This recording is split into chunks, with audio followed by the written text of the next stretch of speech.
sentimento de perder, de achar que Deus te esqueceu, é mentira. Olha o que Deus falou para mim: uma porta Deus vai abrir e você vai contemplar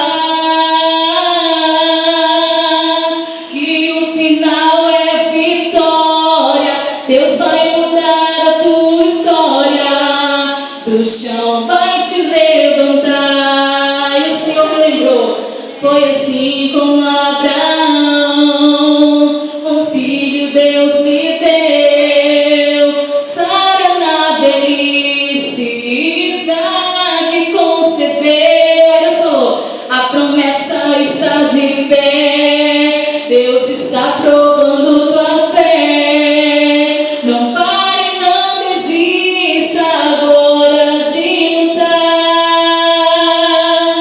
a tua vitória vai chegar. E Deus falou para mim assim, ó: quando você crê, Deus trabalha por você, quebra o arco, corta a lança, faz você descer, vira o mundo do avesso pra te abençoar, faz um caminho no meio do mar, faz o sol e a lua pra te vencer. Esse Deus é poderoso e Ele vai fazer, eu sei, um milagre em tua vida acontecer.